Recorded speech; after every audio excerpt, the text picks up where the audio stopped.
Hello बच्चों, कैसे हो। मैं अविनाश, आपका केमिस्ट्री टीचर। तो बच्चों आज हम स्टार्ट करते हैं जो हमारा 12th क्लास का चैप्टर रनिंग में है, इलेक्ट्रोकेमिस्ट्री। तो लास्ट वीडियो में बच्चों हमने इलेक्ट्रोड पोटेंशियल जो हमारा टॉपिक चल रहा है उसका आधा पार्ट हमने कर लिया था। इलेक्ट्रोड पोटेंशियल जनरेट कैसे होता है ये समझ लिया था, और उसके लिए एक फॉर्मूला भी हमने जनरेट कर लिया था। तो उसी टॉपिक को कंटिन्यू करते हैं बच्चों। एक्चुअल में हमारा जो मेन टॉपिक चल रहा था वो चल रहा था बच्चों हमारा इलेक्ट्रोड पोटेंशियल, राइट। अब इलेक्ट्रोड पोटेंशियल हाफ सेल भी हमने कर लिया था, और हमने एक फॉर्मूला जनरेट किया था कि ई सेल, ठीक, E cell equal E cell, या हम यहाँ पे कह सकते हैं E R P minus E R P, और ये आपका था कैथोड और ये क्या था बच्चों, एनोड। ये फॉर्मूला हमने जनरेट कर लिया था, राइट। अब बच्चों में करना क्या है कि अब जो आज का जो हमारा आगे का जो टॉपिक है वो है how to calculate electrode potential. ये मैं शॉर्ट में लिख देता हूं यहाँ पे, ईपी मतलब इलेक्ट्रोड पोटेंशियल।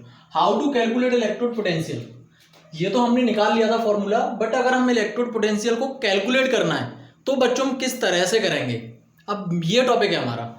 तो एक्चुअल में इलेक्ट्रोड पोटेंशियल को कैलकुलेट दो तरह से किया जाता है। अब वो दो तरह कौन से हैं तो वो हम यहाँ पे लिख देते हैं, पहला कंडीशन, दूसरी कंडीशन। यानी इलेक्ट्रोड पोटेंशियल को कैलकुलेट करने के लिए हम दो कंडीशंस लगा सकते हैं। ये हमारी पहली कंडीशन हो गई और ये हमारी दूसरी कंडीशन हो गई। पहली कंडीशन को बोलते हैं बच्चों हम स्टैंडर्ड पोटेंशियल, पहली कंडीशन को क्या बोलते हैं, स्टैंडर्ड पोटेंशियल। और दूसरी को बोलते हैं non standard potential, non standard potential. ये दो कंडीशन होती हैं, एक होती है स्टैंडर्ड पोटेंशियल, दूसरा होता है नॉन स्टैंडर्ड पोटेंशियल। दो तरह से हम इलेक्ट्रोड पोटेंशियल को कैलकुलेट कर सकते हैं बच्चों। अब बात आती है कि ये स्टैंडर्ड पोटेंशियल क्या होता है, ठीक है ना बच्चों। स्टैंडर्ड पोटेंशियल होता क्या है, ठीक। तो देखो स्टैंडर्ड पोटेंशियल का मतलब होता है कि यहाँ पे स्टैंडर्ड कंडीशन होती हैं, स्टैंडर्ड कंडीशन। अब बात आती है कि स्टैंडर्ड कंडीशन क्या होती हैं, तो फिर नॉन स्टैंडर्ड पोटेंशियल में क्या हो जाएगा, नॉन स्टैंडर्ड कंडीशन, जिसमें नॉन स्टैंडर्ड कंडीशन होगी। और स्टैंडर्ड पोटेंशियल में क्या होगा, स्टैंडर्ड कंडीशन होगी। स्टैंडर्ड कंडीशन कौन कौन सी होती है इस चीज को समझो। स्टैंडर्ड कंडीशन का मतलब होता है कि टेम्परेचर जो इसमें गिवन होगा वो 298 केल्विन होगा, प्रेशर होगा वो 1 atm होगा, और जो कंसेंट्रेशन होगी, ठीक बच्चों, वो होगी 1 m, यानी या हम कह सकते हो 1 मोल पर लीटर, ठीक। ये स्टैंडर्ड कंडीशन होती हैं। नॉन स्टैंडर्ड कंडीशन में क्या होता है कि हो सकता है कि टेम्परेचर 298 के इक्वल ना हो सकता है प्रेशर 1 atm के इक्वल ना और हो सकता है कि जो कंसेंट्रेशन है वो 1 m के इक्वल ना हो, या मान लो दो चीज इक्वल हो एक ना हो। मतलब तीनों चीज इसकी तरह इक्वल नहीं हो सकती, क्योंकि तीनों चीज अगर इक्वल हो गई, ये कंडीशन अप्लाई हो गई, तो वो स्टैंडर्ड पोटेंशियल में आ जाएगा। अगर इन दो, हो सकता है प्रेशर 1 atm हो, कंसेंट्रेशन भी 1 m हो, लेकिन टेम्परेचर ना हो सकता है टेम्परेचर हो, कंसेंट्रेशन हो, बट प्रेशर ना हो। तो इनमें से अगर टेम्परेचर, प्रेशर और कंसेंट्रेशन, टेम्परेचर 298, प्रेशर 1 atm और कंसेंट्रेशन 1 m है, तो वो स्टैंडर्ड पोटेंशियल होगा, और नहीं है तो वो नॉन स्टैंडर्ड पोटेंशियल होगा। क्लियर बच्चों। अच्छा, नॉन स्टैंडर्ड पोटेंशियल के लिए हम बात करते हैं, पहले हम एक एक क्लियर करते हैं। तो पहले हम बात करते हैं स्टैंडर्ड पोटेंशियल के लिए। अब एक्चुअल में इस चीज को समझो, ये क्या है आपका ई सेल, ये नॉर्मल फॉर्मूला था। अगर हमें स्टैंडर्ड कंडीशन के लिए ई सेल निकालना है बच्चों, तो देखो एक बात मैं आपको क्लियर कर दूं, जहां भी स्टैंडर्ड कंडीशन लग जाती हैं, जो अभी ये ई सेल है इसमें कोई कंडीशन नहीं है, ये स्टैंडर्ड है या नॉन स्टैंडर्ड है, ऐसी कोई भी कंडीशन नहीं है। लेकिन जब हम इलेक्ट्रोड पोटेंशियल को कैलकुलेट करेंगे बच्चों, तो हम दो तरह से करेंगे, या तो स्टैंडर्ड कंडीशन में करेंगे या नॉन स्टैंडर्ड कंडीशन में करेंगे। अगर हम स्टैंडर्ड कंडीशन में कर रहे हैं, फॉर्मूला तो यही रहेगा, लेकिन थोड़ा सा चेंज क्या होगा कि जो स्टैंडर्ड कंडीशन है यहाँ पे ई नॉट लग जाएगा, और ये बन जाएगा ई नॉट सेल इक्वल। अब देखो ई आर पी लिखा है ना, तो यहाँ पे लिख जाएगा E naught R P minus E naught R P. अब ये क्या हो जाएगा आपका कैथोड, और ये क्या हो जाएगा एनोड। ये फॉर्मूला जनरेट हो जाएगा आपका। अगर आप स्टैंडर्ड कंडीशन में इलेक्ट्रोड पोटेंशियल को निकाल रहे हो, देखो पोटेंशियल इलेक्ट्रोड पोटेंशियल कैलकुलेट करने का फॉर्मूला तो यही होता है, इस मेन फॉर्मूला तो यही है, ठीक। लेकिन अगर स्टैंडर्ड कंडीशन में आप निकाल रहे हो, नॉन स्टैंडर्ड में तो यही लगा दोगे, एज इट इज आप अप्लाई कर दोगे ई सेल। लेकिन स्टैंडर्ड कंडीशन में अगर आप निकाल रहे हो तो आपको यह फॉर्मूला लगाना है ई नॉट। नॉट का मतलब होता है स्टैंडर्ड कंडीशन, ठीक है बच्चों। तो E naught cell equal E naught RP minus E naught RP, cathode anode, ठीक। अब एक्चुअल में हुआ क्या था कि देखो, जो स्टैंडर्ड कंडीशन में इलेक्ट्रोड पोटेंशियल निकाला जाता है उसको हम बोलते हैं ई। ये चीज समझो, जो आप स्टैंडर्ड पोटेंशियल को निकालोगे, यानी स्टैंडर्ड कंडीशन में अगर आप इलेक्ट्रोड पोटेंशियल को कैलकुलेट कर रहे हो तो उसको बोलोगे E S R P. S R P का मतलब क्या होता है, आरपी मतलब रिडक्शन पोटेंशियल और एस मतलब स्टैंडर्ड, यानी इलेक्ट्रोड स्टैंडर्ड रिडक्शन पोटेंशियल। अब ये जो वर्ड आ रहा है ना एस आर पी, समझो इस चीज को। ये आपने केमिकल सीरीज पढ़ी होगी ना, इलेक्ट्रोकेमिकल सीरीज, उस वो कैसी पढ़ी है आपने, मैंने आपको करवाई है, उसके लिए मैंने वीडियो भी एक अपलोड की है इलेक्ट्रोकेमिकल सीरीज की, वो इंक्रीजिंग ऑर्डर एसआरपी। तो यही एसआरपी तो है, स्टैंडर्ड रिडक्शन पोटेंशियल। यानी जितने भी आपकी बुक में एक टेबल बनी है इलेक्ट्रोकेमिकल सीरीज की टेबल, उसके आगे उसमें वैल्यूज दी गई हैं। जैसे फॉर एग्जांपल जिंक की वैल्यू दी गई है -0.76 वोल्ट। जैसे सपोज दैट कॉपर की वैल्यू दी गई है कितनी, +0.34 वोल्ट। ये इस तरह से ये एसआरपी, हर एलिमेंट की एसआरपी दी गई है। तो ये एसआरपी कहां से निकल के आई, ये कैलकुलेट कैसे की गई। ये एसआरपी का मतलब होता है ये इलेक्ट्रोड पोटेंशियल दिया गया है। जैसे जिंक का कितना है -0.76 वोल्ट, कॉपर का कितना है +0.34 वोल्ट। ये क्या है, ये इनका इलेक्ट्रोड पोटेंशियल है बच्चों। तो ये इलेक्ट्रोड पोटेंशियल कैलकुलेट कैसे किया गया, वही तो हमारा टॉपिक है, how to calculate electrode potential. तो ये सब किस में, ये स्टैंडर्ड कंडीशन में है। स्टैंडर्ड कंडीशन में हम इस तरह से निकालते हैं। अगर नॉन स्टैंडर्ड कंडीशन में आपको निकालना है इलेक्ट्रोड पोटेंशियल, तो उसके लिए हम यूज करते हैं बच्चों नस्ट इक्वेशन। ये आपका एक स्पेशल टॉपिक होगा अलग से, जो कि बहुत ही ज्यादा इंपॉर्टेंट टॉपिक है। नॉन स्टैंडर्ड कंडीशन में अगर आपको इलेक्ट्रोड पोटेंशियल कैलकुलेट करना है तो उसके लिए आप यूज करोगे बच्चों नस्ट इक्वेशन, राइट बच्चों, उसके लिए यूज करोगे नस्ट इक्वेशन। और आपको स्टैंडर्ड कंडीशन में अप्लाई करना है तो आप यूज करोगे ये फॉर्मूला, ठीक। अब देखो इस फॉर्मूले को मैं भी प्रूव भी करूंगा। अब लेकिन एक चीज समझो, ये सबसे मेन चीज, जैसे मैंने फॉर एग्जांपल आपको बताया कि आपने जो इलेक्ट्रोकेमिकल सीरीज पढ़ी है उसमें इलेक्ट्रोड पोटेंशियल की वैल्यू दी गई है और वो एसआरपी इंक्रीजिंग ऑर्डर में बनाई गई है, ठीक है ना, स्टैंडर्ड रिडक्शन पोटेंशियल के इंक्रीजिंग ऑर्डर में बनाई गई है। तो ये जो ये एसआरपी है, अब ये जिंक की वैल्यू इतनी है, कॉपर का इलेक्ट्रोड पोटेंशियल इतना है, तो ये कैसे निकला और किसके रेस्पेक्ट में निकला। एक्चुअल में ये सब चीजें हमने नहीं निकाली हैं, ये हमें सब आईयूपीएसी के थ्रू करना पड़ता है काम, और आईयूपीएसी जिस चीज को प्रूव कर देती है वो फिर हमें माननी पड़ती है। तो ये सारी चीजें आईयूपीएसी ने प्रूव करी थी, ये वैल्यू भी आईयूपीएसी ने निकाल के दी थी, बट ये निकाली कैसे थी। तो इसके लिए किसी भी मेटल का स्टैंडर्ड या किसी भी एलिमेंट का स्टैंडर्ड पोटेंशियल निकालने के लिए उसने एक इंस्ट्रूमेंट दिया था आईयूपीएसी ने, जिसका नाम है सी। अब ये बहुत इंपॉर्टेंट है, इसके रेस्पेक्ट में पूरी इलेक्ट्रोकेमिकल सीरीज बनके तैयार हुई है बच्चों, सी के रेस्पेक्ट में। अब ये सी क्या है, सी का मतलब है बच्चों स्टैंडर्ड हाइड्रोजन इलेक्ट्रोड। सी का मतलब क्या है, स्टैंडर्ड हाइड्रोजन इलेक्ट्रोड। इसके रेस्पेक्ट में सबकी एसआरपी वैल्यूज निकाली गई हैं। और एसआरपी का मतलब क्या होता है, ई मतलब क्या होता है, इलेक्ट्रोड होता है बच्चों, और एसआरपी का मतलब स्टैंडर्ड, यानी ये कंडीशन लगी हुई है। और रिडक्शन पोटेंशियल, देखो रिडक्शन पोटेंशियल यहाँ भी है और रिडक्शन पोटेंशियल यहाँ भी है। तो ये जो रिडक्शन पोटेंशियल चाहे आप कैथोड एनोड का निकालो, तो उसके केस में क्या है, आप किसके थ्रू निकालोगे, सी के रेस्पेक्ट में निकालोगे, सी की हेल्प से ही निकालोगे। तो अब ये सी क्या है, तो पहले हम सी को समझते हैं, उसके बाद फिर मैं ये चीज निकाल के आपको बताऊंगा। तो एक बार इसका स्क्रीनशॉट लो, फिर हमारा अगला टॉपिक होता है सी।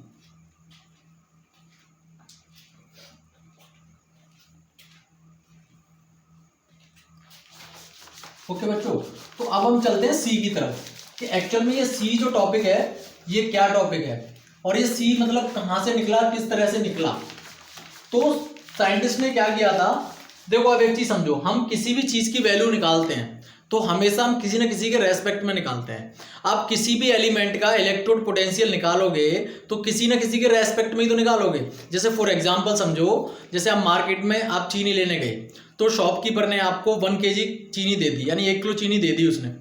अब उसमें होता क्या बच्चों कि वो जो 1 किलो चीनी आपको दे देता है उसके बाद 1 किलो का बांट होता है, तो उसके रेस्पेक्ट में ही तो देता है ना। वो 1 किलो का बांट रखता है और उसमें चीनी डालता है वो, तो वो इसको इक्वल हो जाती है तो वो आपको पकड़ा देता है और आप मान लेते हो कि हाँ ये 1 किलो हो गई। तो वो उसने किसके रेस्पेक्ट में निकाल के दिया आपको? 1 किलो चीनी जो वेट दिया वो किसके रेस्पेक्ट में दिया?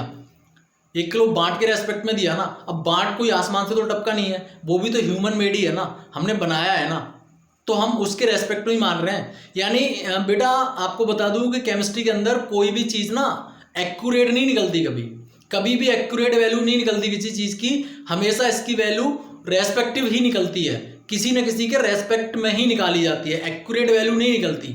तो उसी तरह ही यहाँ पे क्या किया था साइंटिस्ट ने कि आप किसी भी एलिमेंट की जब इलेक्ट्रोड पोटेंशियल निकालोगे तो किसी न किसी के तो रेस्पेक्ट में ही निकालोगे ना। तो उसने एक इंस्ट्रूमेंट दिया था जिसका नाम है सी, और उसके रेस्पेक्ट में पूरी केमिकल सीरीज आपकी बनके तैयार हुई थी बच्चों। और सी का मतलब होता है स्टैंडर्ड रिडक्शन पोटेंशियल। इसके रेस्पेक्ट में सारी केमिकल सीरीज बनी थी और सबके इलेक्ट्रोड पोटेंशियल निकाले गए थे। तो सबसे पहले समझते हैं सी क्या होता है। तो देखो सबसे पहले आप यहाँ पे कंटेनर लो, मैं आपको अभी सी बता रहा हूं। सबसे पहले यहाँ पे कंटेनर लो, ये आपने कंटेनर ले लिया, क्लियर। अब इस कंटेनर में आप देखो इसमें कंडीशन क्या है कि ये कौन सी कंडीशन है, स्टैंडर्ड रिडक्शन पोटेंशियल निकाल रहे हो ना। ये देखो रिडक्शन पोटेंशियल कौन सा वाला निकाल रहे हो, स्टैंडर्ड। अगर स्टैंडर्ड निकालोगे तो आपको यहाँ पे क्या क्या कंडीशन रखनी पड़ेगी? टेम्परेचर कितना रखना पड़ेगा? 298 के ये रखना पड़ेगा। सॉरी गाइज, एक्चुअली थोड़ा मार्कर चेंज किया था। हाँ, तो यहाँ पे टेम्परेचर कितना रखना पड़ेगा? 298 के, ठीक। प्रेशर कितना रखना पड़ेगा? 1 atm। और आपको कंसंट्रेशन कितनी रखनी पड़ेगी? 1 m, क्योंकि स्टैंडर्ड केस में निकाल रहे हो ना, तो इतना तो रखना पड़ेगा। अब देखो सी का मतलब होता है hydrogen, standard hydrogen electrode, sorry इसको लिखेंगे हम स्टैंडर्ड हाइड्रोजन रिडक्शन, क्लियर। ये तो अब देखो सबसे पहले आप क्या करोगे, एक कंटेनर लोगे और इस कंटेनर में अब देखो यहां पे क्या है कि हमने, आप गैल्वेनिक सेल को याद करो, गैल्वेनिक सेल में हमने क्या किया था कि जिसका इलेक्ट्रोड लगाया था उसी का तो हमने सॉल्यूशन फिल किया था। तो यहां पे हम इलेक्ट्रोड किसका लगाने वाले हैं? हाइड्रोजन का इलेक्ट्रोड लगाने वाले हैं, गैसियस इलेक्ट्रोड लगाने वाले हैं बच्चों यहाँ पे हम। तो जब हाइड्रोजन का इलेक्ट्रोड लगाने वाले हैं तो हम इसके अंदर सॉल्यूशन भी ऐसा फिल करेंगे जिसमें हाइड्रोजन आयंस प्रेजेंट हो। ठीक है, देखो कॉपर की रॉड लगाई थी जिस कंटेनर में, गैल्वेनिक सेल को याद करो, तो उसमें CuSO4 भरा था। जिस कंटेनर में हमने जिंक की रॉड लगाई थी उसमें ZnSO4 हमने भरा था। उसी तरह जब हम हाइड्रोजन का इलेक्ट्रोड लेंगे तो इसमें सॉल्यूशन भी कौन सा भरना चाहिए? हाइड्रोजन का। तो अगर सॉल्यूशन, अब देखो यहाँ पे लिख देता हूं मैं, सबसे पहले तो आप इसमें क्या लगाओगे?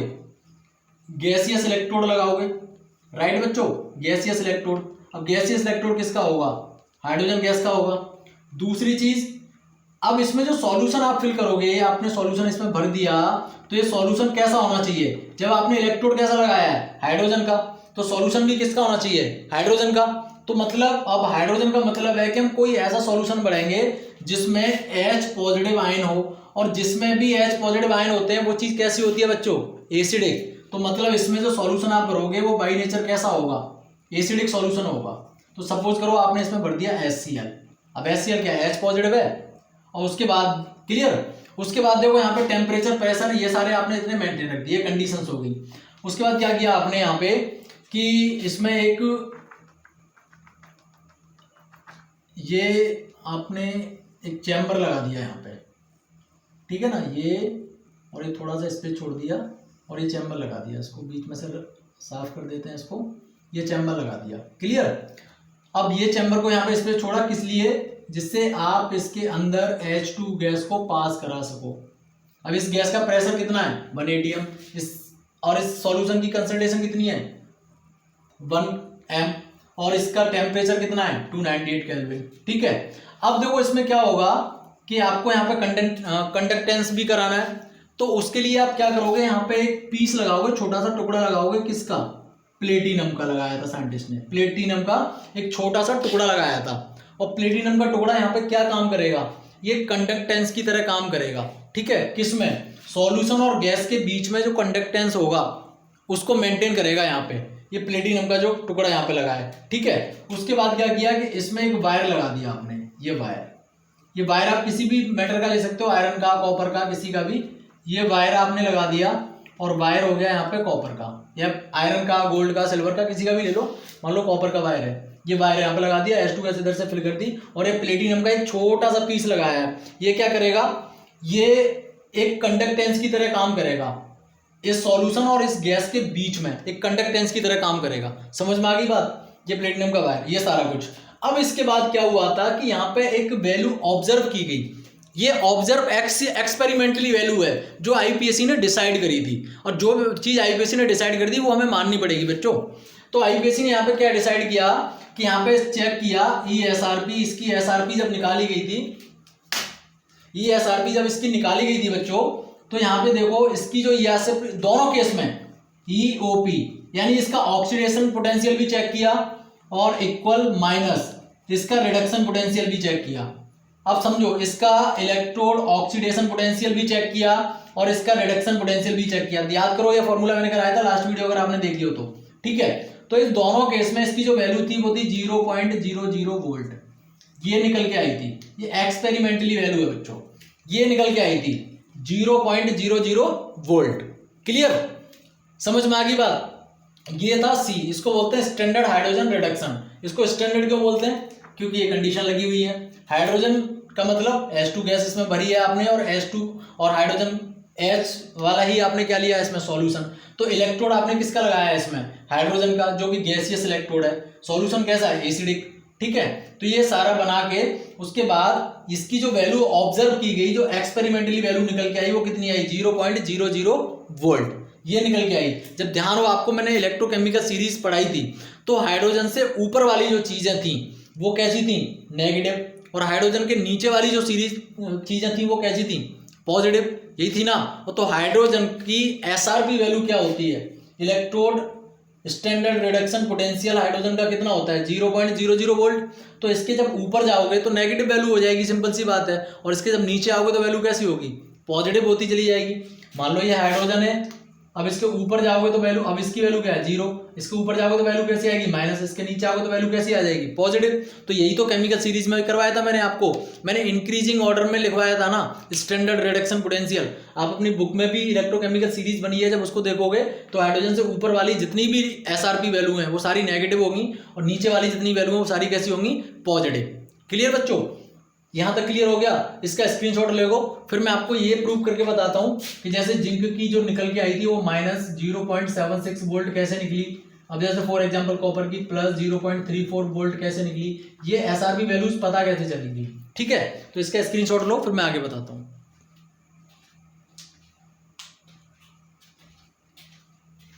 अब देखो, समझो इस चीज को, ये SRP पता चल गया। उसके बाद क्या हुआ था कि जितनी भी केमिकल सीरीज आपकी बनी है, और पूरी केमिकल सीरीज में जितनी भी वहां पे SRP वैल्यू जो लिखी हुई है वो किस तरह से निकाली गई थी वो समझो। अब जैसे सबसे पहले आपने, अब देखो मैंने क्या बताया था कि जितनी भी SRP है वो किसी न किसी के रेस्पेक्ट में निकाली जाती है। अब जैसे गैल्वेनिक सेल में क्या था, ऑक्सीडेशन रिडक्शन दोनों हो रहे थे, 2 कंटेनर लो, यहाँ पे आपने क्या लगा दिया, ये तो एनोड पे यानी लेफ्ट हैंड साइड पे तो आपको C को ही रखना है हर केस में, और राइट हैंड साइड में आपको जिस भी एलिमेंट की निकालनी है उस एलिमेंट को रख दो बस। ये चीज तो यहाँ पे कांस्टेंट रहेगी। ये कंटेनर लो, ये चैम्बर, ठीक है, ये चैम्बर आपने लिया, ठीक,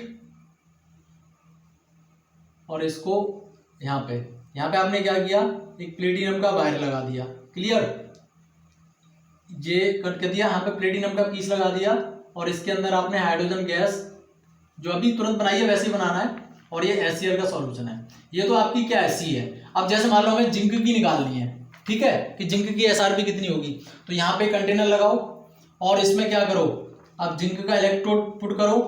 क्लियर, और इसके अंदर सॉल्यूशन कौन सा भरोगे आप, ZnSO4 का भरोगे बच्चों, ZnSO4।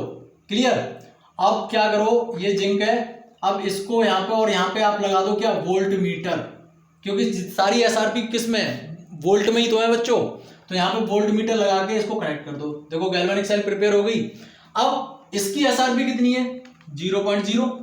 इसकी तो ऑलरेडी आईपीएस बता चुका है आईपीएससी, इसकी एसआरपी कितनी है, 0.0।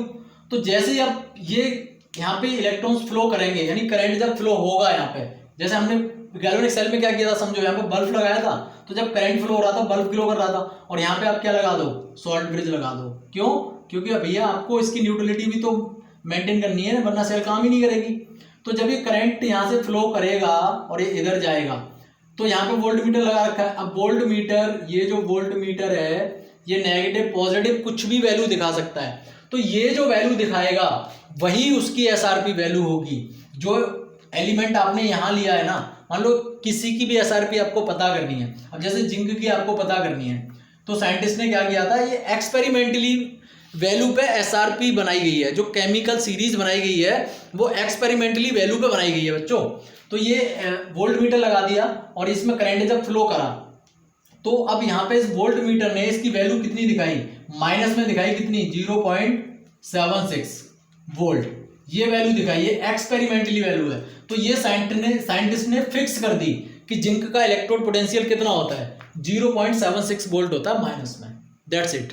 अगर सपोज करो यहीं पे सेम चीज रखनी है, ये चीज तो बिल्कुल चेंज होगी नहीं, क्योंकि एसआरपी का मतलब क्या होता है, रिडक्शन पोटेंशियल। अब हम पूरी केमिकल सीरीज को रिडक्शन पोटेंशियल में ही क्यों पढ़ रहे हैं बच्चों, क्योंकि मैंने अभी क्या बताया कि एनोड लेफ्ट साइड पे आप क्या लगाओगे, एनोड, और राइट हैंड पे हमेशा क्या लगाते हैं हम, कैथोड, और कैथोड पे हमेशा क्या होता है, रिडक्शन होता है ना बच्चों। तो सारी, अब ये चीज तो कांस्टेंट रहेगी ना, ये तो सी है आपका, सी तो बदलेगा नहीं ना, सी तो कांस्टेंट रहेगा, जो है वही रहेगा, ये तो बदल नहीं सकता।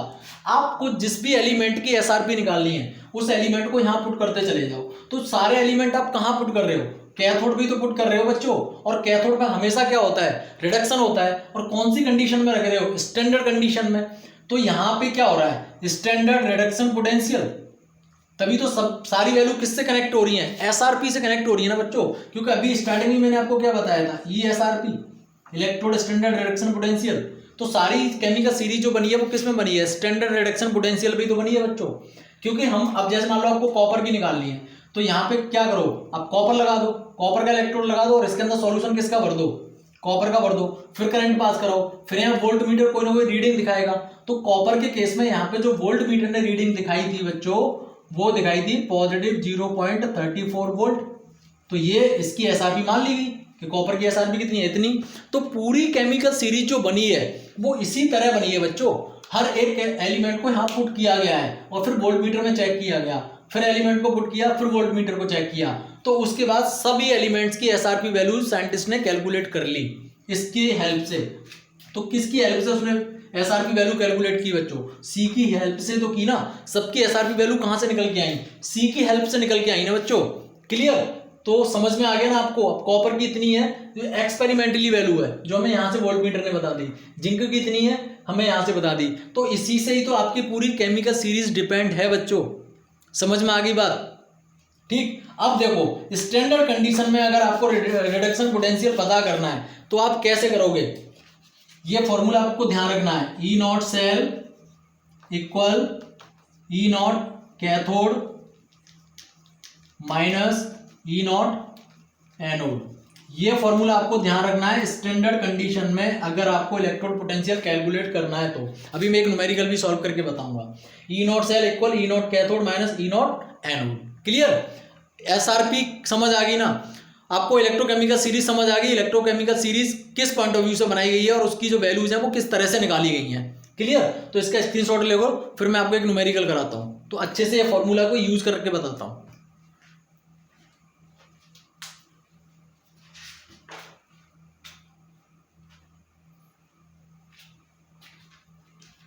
ओके, वेरी गुड बच्चों। अब मैं एक क्वेश्चन कराता हूं जो कि नीट में आया भी है, ये क्वेश्चन नीट एग्जाम में, और मैं सीधा वही क्वेश्चन आपका क्लियर कराता हूं एक, कि किस तरह से ये जो हमने फॉर्मूला भी पढ़ा है इसको यूज कैसे करते हैं। फॉर्मूला हमने क्या पढ़ा था, स्टैंडर्ड कंडीशन की बात कर रहा हूं, ई नोट सेल इक्वल ई नोट कैथोड माइनस ई नोट एनोड। यही तो फॉर्मूला है फाइनल हमारा स्टैंडर्ड कंडीशन में। क्लियर बच्चों? तो अब देखो मान लो एक क्वेश्चन है जो कि नीट एग्जाम में पूछा गया है बच्चों, कंपटीशन एग्जाम में। ये है कि फॉर द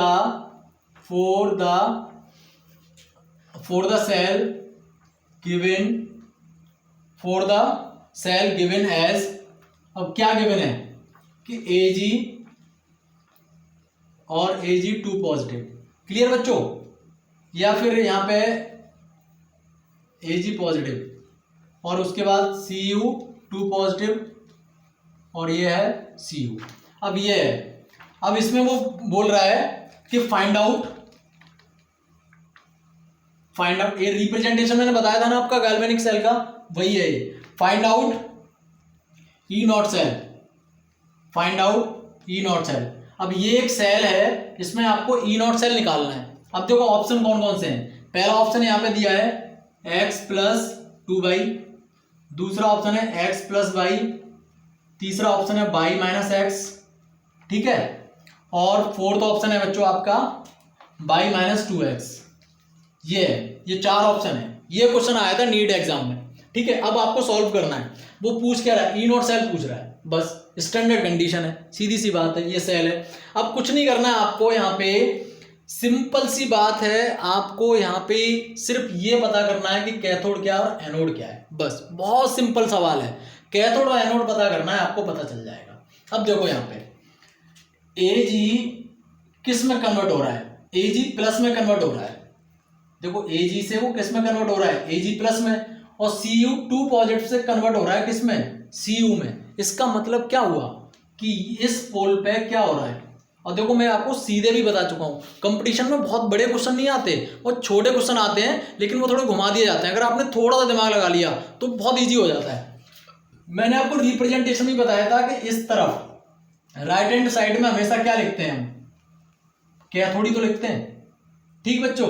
और इधर क्या लिखते हैं हम, एनोड लिखते हैं, राइट बच्चों।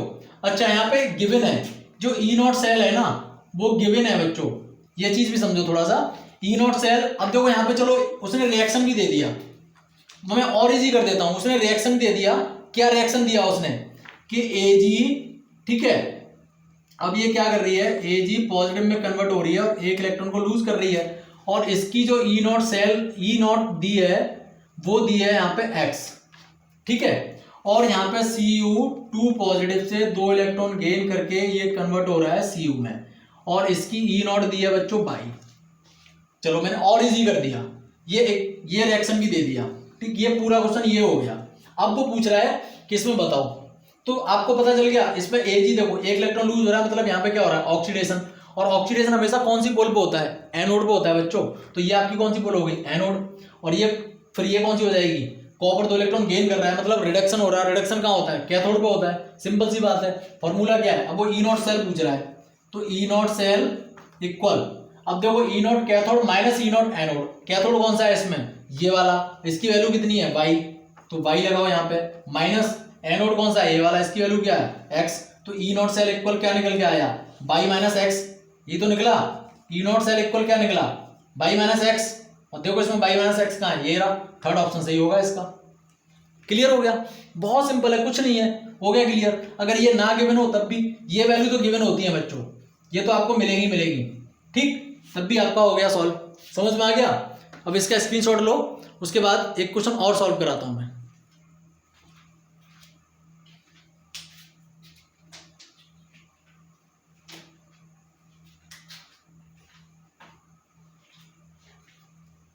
ले लिया, चलो वेरी गुड। अब एक क्वेश्चन और सॉल्व कराता हूं, जिससे और आपका ये फॉर्मूला थोड़ा अच्छा, एक बार और यूज करोगे तो अच्छे से हो जाएगा क्लियर, ठीक। चलो दोबारा फॉर्मूला लिख लेते हैं यहाँ पे कि E naught cell equal E naught cathode minus E naught anode, ठीक। ई नॉट ऑफ सेल, ये फॉर्मूला। देखो क्वेश्चन यहाँ पे एक लिखते हैं, क्वेश्चन क्या कह रहा है यहाँ पे, क्वेश्चन है कि कैलकुलेट द, एक उसने एक न्यूमेरिक लिखा है कि 2Cr प्लस 3Cd, और 3Cd है यहाँ पर 2 पॉजिटिव, एरो यहाँ पे बन रहा है 2Cr 3 पॉजिटिव और बन रहा है प्लस 3CD ये बन रहा है, जिसमें CR की उसने वैल्यू कितनी दी है बच्चों, -0.74 वोल्ट, और CD की जो वैल्यू दी है उसने वो दी है -0.40 वोल्ट। ये गिवन है बस। अब उसमें वो क्या कह रहा है कि E नॉट सेल बताओ, E नॉट सेल बताओ। ये एक रिएक्शन दिया है और इसमें CR की वैल्यू इतनी गिवन है और CD की वैल्यू इतनी गिवन है, ठीक है। अब इसमें E नॉट सेल आपको बताना है, बस सिंपल सी बात है। फॉर्मूला क्या है, E naught cell minus E naught cathode E naught anode. अब देखो सबसे पहले तो आपको यहाँ पे क्या पता करना है, E naught cathode E naught anode पता करना है। अब देखो सिंपल सी बात है, यहाँ पे 2CR कन्वर्ट हो रहा है किसमें, 3 पॉजिटिव में, मतलब ये अपने 3 इलेक्ट्रॉन को लूज कर रहा है, मतलब यहाँ पे क्या हो रहा होगा, ऑक्सीडेशन हो रहा होगा ना। ऑक्सीडेशन हमेशा कहाँ होता है, एनोड पे। तो देखो फॉर्मूला यहाँ पे लगाओ, E नॉट सेल इक्वल, अब देखो जब ये एनोड हो गया तो CD देखो 2 पॉजिटिव से किस में कन्वर्ट हो रहा है, CD में, मतलब ये 2 इलेक्ट्रॉन गेन करके ही तो CD में कन्वर्ट हो रहा होगा, कॉमन सी बात है। तो मतलब ये वाली चीज तो क्या हो गई आपकी, ये वाली चीज तो आपकी हो गई कैथोड, और ये वाली चीज क्या हो गई आपकी एनोड। क्लियर। तो देखो CR, अब देखो कैथोड की वैल्यू क्या है, कैथोड कौन सी है आपकी, CD वाली पार्ट, और एनोड कौन सी है, ये वाला पार्ट, यही तो है, समझो इस चीज को। तो यहां पे आप क्या करोगे, E नॉट सेल निकालोगे तो क्या करोगे, -0.40, फिर माइनस, अब ये कितनी है, एनोड कितनी है, ये वाली, तो -0.74, यही तो है। तो टोटल कितनी आएगी, पॉजिटिव 0.34, ये आंसर हो गया 0.34, यही तो आंसर आ गया। सिंपल सी बात है, समझ में आ गई बात। एक और प्रॉब्लम सॉल्व करते हैं, इसका स्क्रीनशॉट लो।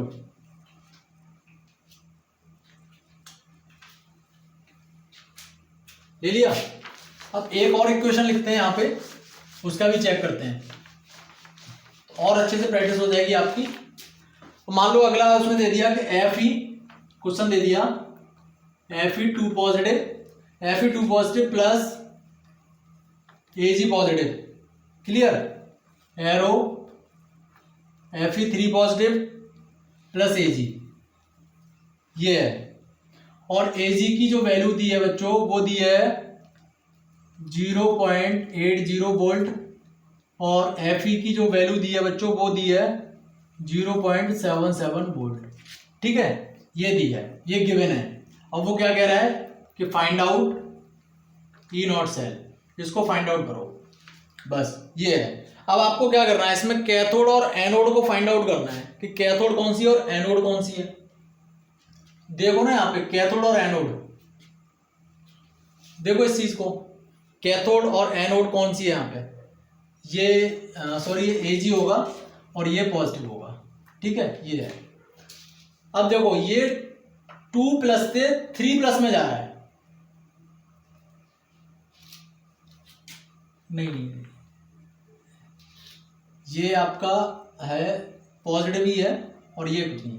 अब ये देखो +2 से किस में जा रहा है, 3 प्लस में जा रहा है ना आयरन, समझो इस चीज को। यहाँ पे कितने इलेक्ट्रॉन लूज कर रहा है, ये 2, यहाँ पे कितने चार्ज है इस पर 2, जबकि यहाँ पे कितना चार्ज हो गया, इस पे 2 का चार्ज हो गया, मतलब यहाँ पे +2 है जबकि ये +3 है, मतलब 1 इलेक्ट्रॉन इसने लूज कर दिया अपना, समझो इस चीज को। Fe2 प्लस है, अब ये 3 प्लस में चला गया, मतलब यहाँ पे 2 इलेक्ट्रॉन लूज कर रहा होगा तभी 2 प्लस है, जबकि यहाँ पे कितने इलेक्ट्रॉन लूज कर रहा है ये, तो ये इस तरह से बनेगा ना, Fe2 प्लस, और उसके बाद ये किस में कन्वर्ट हो रहा है, Fe3 प्लस में, और एरो।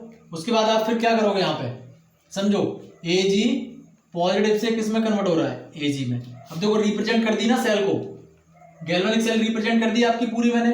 अब कुछ नहीं करना आपको, फॉर्मूला क्या है, E नॉट सेल, अब एन कैथोड माइनस एनोड है, तो कैथोड, अब देखो जब आप रिप्रेजेंट, अगर आपको थोड़ा दिक्कत हुआ करे ना इस तरह से, तो आप इस तरह से सेल में रिप्रेजेंट कर लिया करो, तो आपको कैथोड एनोड निकालने में बहुत आसानी हो जाएगी बच्चों।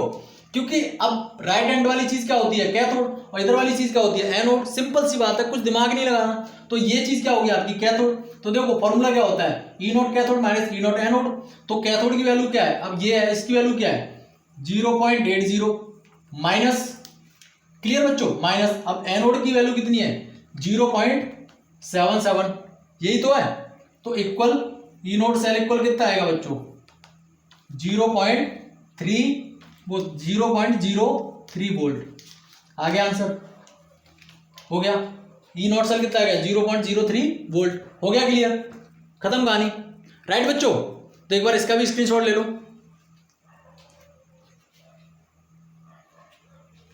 ओके वेरी गुड बच्चों। तो ये आपका इलेक्ट्रोड पोटेंशियल टॉपिक पूरा कंप्लीट हो चुका है बच्चों। अब हमारा नेक्स्ट टॉपिक होगा non standard condition electrode potential, जिसके लिए हमने यूज करना है नर्स्ट इक्वेशन। तो अब हम अगला टॉपिक जो हमारा स्टार्ट होगा वो होगा बच्चों नर्स्ट इक्वेशन। राइट, तो अगर इसमें कोई डाउट हो तो आप मुझे कमेंट कर सकते हो। ओके, तो इस वीडियो को लाइक करो, शेयर करो और चैनल को सब्सक्राइब करो, और उन बच्चों को जरूर फॉरवर्ड करो जो बच्चे कोचिंग एफर्ट नहीं कर पाते हैं बच्चों। Clear? So stay tuned, keep hard work, be happy, bye bye, good luck बच्चों।